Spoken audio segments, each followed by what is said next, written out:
Bonjour à vous, j'espère que vous allez bien. Bienvenue pour cette vidéo, ce rendez-vous tarot pour les énergies de la semaine du 29 janvier au 4 février 2024. Cette vidéo, je vais la faire, différemment que les vidéos précédentes, notamment parce qu'il y a un souci pour les publier sur Instagram, donc vraiment je suis désolée. J'ai vraiment je res j'ai ressenti de la frustration quand j'ai vu que ma vidéo de la semaine dernière était trop lourde et avec mon téléphone, j'ai pas réussi à la sectionner en plusieurs parties pour que vous ayez, accès à cette vidéo. Donc j'ai décidé de faire différemment. Énergie générale avec le tarot, de Marseille, Jodo Camoin, accompagné du Rider-Waite-Smith et des portes de l'âme en complément et dans cette première partie de vidéo avec un message d'une pierre, d'un cristal pour accompagner les énergies de la semaine. Ça va être une première partie, une première vidéo. Je vais faire une autre vidéo pour les personnes qui sont intéressées et ça sera le conseil du tarot signe par signe.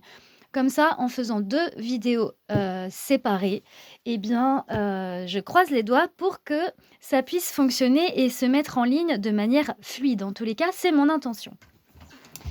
Alors, on y va pour cette semaine, donc du lundi 29 janvier 2024 au dimanche 4 février 2024. Eh bien, elle tombe toute seule. Alors, nous avons ici l'ermite, super. L'ermite, nous parle de cycle.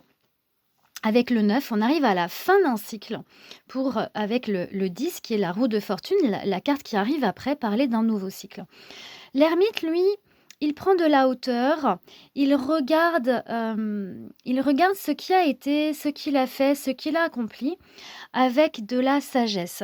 Il prend son temps, il n'y a pas de précipitation, c'est vraiment le regard, du thérapeute, par exemple, pour mettre en lumière peut-être certains aspects. C'est vraiment, oui, un regard sage sur ce qui est et sur ce qui a été.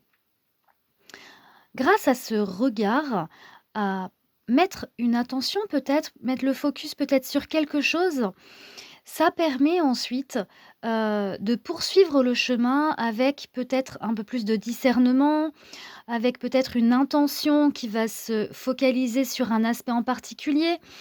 En tous les cas, c'est vraiment, ce regard introspectif, hein, là, il ouvre la cape, donc ça veut dire qu'il regarde avec un œil intérieur, ce qui a été, ce qu'il a traversé. OK. Alors, on va aller donc voir, eh bien, qu'est-ce que regarde l'ermite et puis quelles sont ces énergies qui sont derrière lui, aussi symboliquement à l'extérieur de lui? Peut-être aussi ça va être, mais où est-ce qu'il a envie d'aller? Alors on va déjà voir avec cette première carte, qu'est-ce qu'il est en train de regarder? L'ermite, elle a sauté. Je voulais quand même faire une coupe et mais qu'est-ce qui est derrière lui? Alors ça peut être à l'extérieur, ça peut être aussi, peut-être moi, c'est vraiment ce que je sens là comme ça, c'est l'extérieur, ce qui se joue à l'extérieur. OK. Donc pour cette semaine, hop, ça va être cette carte. Alors en dos de deck, ce qu'on appelle ce qui est, voilà, dans le dos des cartes, on voit qu'il y a le pendu. Donc c'est intéressant parce que c'est une énergie comme ça aussi de, peut-être de, quelque chose où ça va pas vite. Peut-être que cette semaine, il y aurait potentiellement des choses à regarder.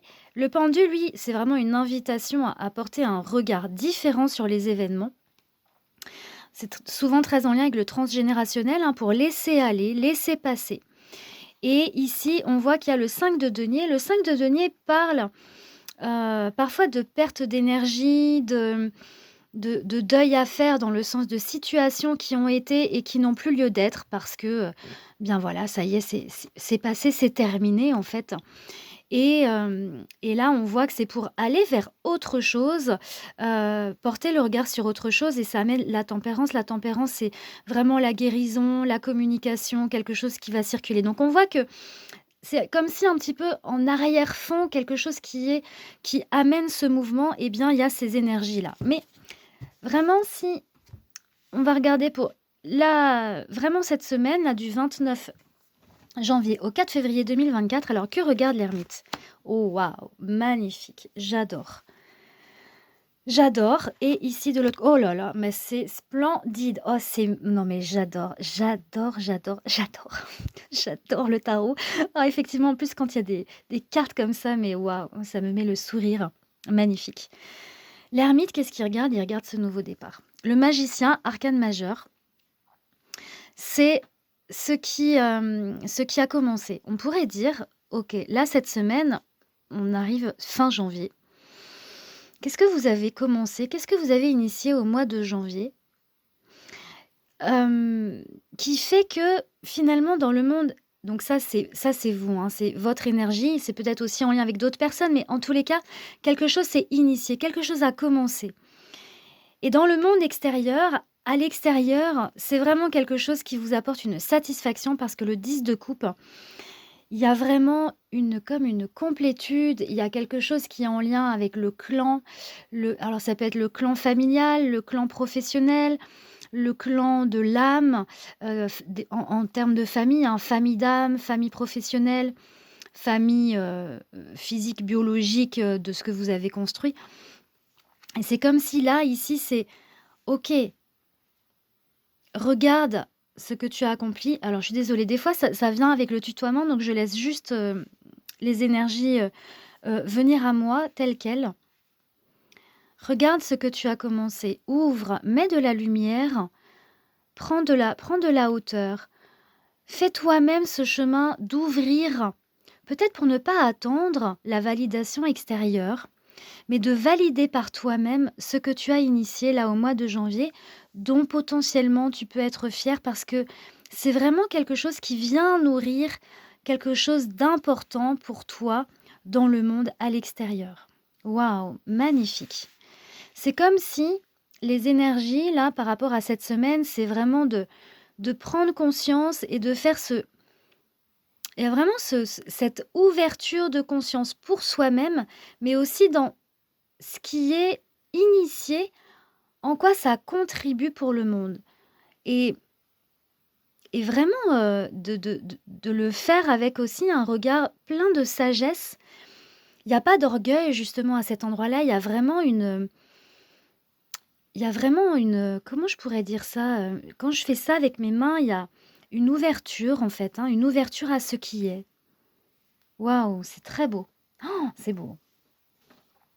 On va aller voir, avec l'oracle des portes de l'âme, quelles seraient les cartes qui pourraient donner éventuellement une précision. J'ai envie de dire, ne vous laissez pas enfermer par rapport à ça, parce que des fois, ça pourrait ne pas vous parler, ces précisions, et juste rester dans ces énergies comme ça peut être suffisant. Donc, vraiment, vous prenez que si ça résonne, mais comme pour n'importe quel tirage de cartes, de toute façon. Alors, voyons voir quelle serait la carte pour cette semaine en lien avec le magicien.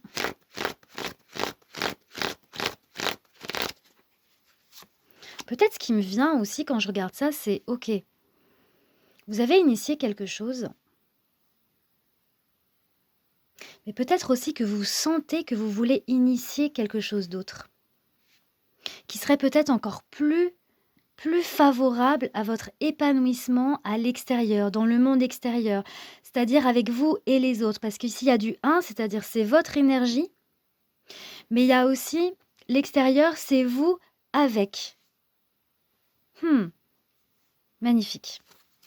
Que nous dit ce 10 de coupe là pour cette semaine? Allez, ça va être celle-ci. D'autres decks, on a le guide spirituel, la protection, l'ouverture, l'animal totem, la beauté. Ouh, c'est beau. Alors, qu'est-ce qu'on a ici? Ah, la culpabilité, intéressant.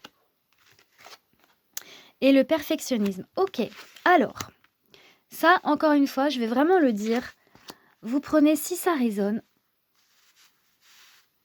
Et si ça résonne pas, vous restez avec ces premières énergies si ce sont elles qui vous parlent davantage. On pourrait dire avec la culpabilité et le magicien, et avec cette ermite du coup qui regarde ça pourrait très bien pouvoir dire aussi, on émet des hypothèses, hein, bien sûr. Je vous dis ce qui me vient. Ok. Est-ce qu'il y a quelque chose que vous aimeriez faire de très important? Parce que là, ça demande de la sagesse, ça demande aussi vraiment de regarder les choses telles qu'elles sont. Est-ce que vous auriez besoin d'initier un nouveau cycle, vraiment un cycle important pour vous? Que ça soit professionnel, que ça soit familial, que ça soit relationnel, peu importe à quel endroit est-ce que ça se joue, ben ça c'est vous qui voyez par rapport à ce nouveau départ, à ce nouveau cycle. Peut-être potentiellement un nouveau grand cycle, hein, par contre. En tous les cas, un cycle qui a de l'importance pour vous. Est-ce que, est-ce que dans ce que vous avez commencé, si vous l'avez fait, vous avez ressenti de la culpabilité? Si oui, quels sont les outils que vous avez utilisés pour dépasser cette culpabilité pour commencer? Donc ça, c'est pour les personnes qui auraient déjà commencé.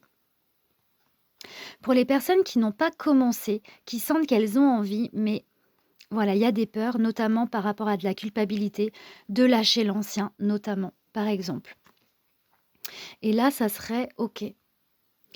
Alors, regarde comme tu as envie de commencer ce nouveau chemin pour aller vers quelque chose qui a plus de complétude et regarde que te dit cette culpabilité. À quel endroit tu ressens de la culpabilité? Qu'est-ce que cette culpabilité vient dire de toi?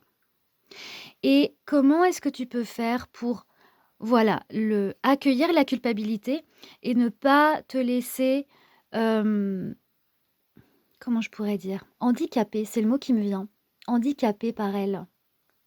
Pour ne pas faire ce que tu as à faire, pour ne pas avancer dans cet accomplissement qui est si important pour toi. Je suis désolée, c'est le tutoiement qui est là, hein, ne le prenez pas, s'il vous plaît, négativement, c'est vraiment, comme ça que ça vient. OK. Ici, il y a le perfectionnisme. Intéressant parce que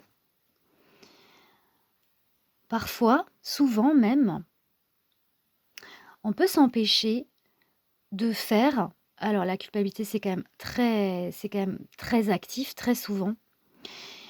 Et puis on pourrait, s'empêcher aussi parce qu'on pourrait avoir un regard perfectionniste sur un idéal.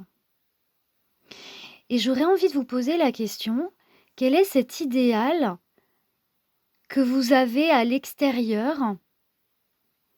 Et est-ce que du coup, vous vous empêchez de faire quelque chose parce que vous restez sur cet idéal? Et est-ce qu'il n'y aurait pas justement quelque chose que vous pourriez commencer à faire, à initier, simplement en prenant conscience que potentiellement il pourrait y avoir de la culpabilité à lâcher quelque chose et en même temps d'être en lien avec un côté perfectionniste et on sait très bien que le perfectionnisme, il peut être aussi également très empêchant. Donc je trouve ça intéressant de prendre ces cartes-là comme presque des indicateurs, de dire: «Ah, OK, j'aimerais faire ça, j'aimerais commencer ceci, j'aimerais accomplir ça et en même temps, je me sens empêchée par la culpabilité et en même temps, je vois que je mets du perfectionnisme et en fait, ça m'handicape». Voilà. Après, eh bien, déjà d'en prendre conscience et puis voilà, de vous faire accompagner par un thérapeute, par après il y a différents outils, hein, pour libérer ça. Voilà par rapport aux énergies de la semaine. Très, très, très, très intéressant parce que, il y a vraiment, c'est comme si ça, c'est des choses qui se mettent à l'œuvre, chez tout le monde, hein, dans n'importe quel nouveau projet, ça c'est un peu classique, j'ai envie de dire, donc il y a aussi ne pas se culpabiliser à ressentir ça. OK, très bien. Alors, je vais les laisser comme ça et puis on va aller voir quelle est la pierre du coup. C'est marrant, j'arrive pas à les installer. Hop! Allez, on va les mettre comme ça. Voilà. Quelle serait la pierre qui pourrait accompagner les énergies générales pour cette semaine? Là, quand je vois ça, je me dis: «Waouh!» et j'ai vraiment envie de balayer cette culpabilité, le perfectionnisme, mais on sait que ce sont des aussi des émotions et des choses qui vraiment se mettent, qui s'activent. Parce que le mental, lui, il veut contrôler. OK, allez, hop, on y va. Quelle est la pierre qui pourrait accompagner les énergies générales de la semaine? Pour vous, si ça vous résonne, ce tirage, bien sûr. Allez, hop, quartz rose. Magnifique, magnifique carte. Moi, j'y vois, c'est comme si ici, j'ai envie de la mettre au milieu. C'est comme s'il y a, OK, avec cet effet miroir, d'ouvrir votre cœur, d'ouvrir cet espace à la nouveauté, cet espace à cet accomplissement. C'est vraiment, c'est OK, j'ouvre en moi. J'ouvre en moi une potentialité. J'ouvre en moi ce désir qui est si important d'accomplissement, de créer une famille, peut-être une nouvelle famille. Ce nouveau travail, la manière dont je vais m'investir dans le monde, à l'extérieur. Et puis, je vais mettre de l'amour pour libérer la culpabilité, qu'elle ne soit plus empêchante et également avec ce perfectionnisme-là, pour ne plus que ça soit empêchant. Magnifique. Magnifique. Je vais prendre juste la page des cristaux. Alors, quartz rose, amour inconditionnel. Le délicat quartz rose, empli d'amour inconditionnel et de paix infinie, guérit les cœurs. C'est la pierre idéale pour attirer à vous les relations aimantes, pour guérir les traumatismes émotionnels passés ou vous apporter du soutien pendant une crise. Donc potentiellement un nouveau départ. Une fin de cycle et un nouveau départ. Vous êtes une belle âme qui rayonne d'une source de paix infinie et d'une immense empathie. Les vraies relations naissent de l'apprentissage des leçons spirituelles. Permettez à ce cristal du pardon de guérir tout profond chagrin ou abus dans le passé et de dissoudre les émotions toxiques et la douleur qui vous empêchent de donner et de recevoir de l'amour à nouveau. Vous avez le pouvoir d'aimer inconditionnellement et de soutenir les autres. L'amour et la beauté approchent, la solitude va prendre fin, les blocages émotionnels se dissolvent. N'acceptez pas d'être rendu responsable. Reconnaissez que les forces de l'amour inconditionnel et de l'amitié opèrent dans votre vie pour attirer exactement les bonnes personnes pour vous soutenir. Dès que vous vous aimerez, vous pourrez donner et recevoir l'amour des autres. Voilà pour le message du quartz rose. Magnifique. Je vous laisse là et pour les personnes qui, voilà, pour qui ça résonne, eh bien, je vous souhaite une magnifique semaine et puis, pour les autres, je vous retrouve avec la deuxième vidéo, le conseil du tarot signe par signe. Bye bye. Belle semaine à vous.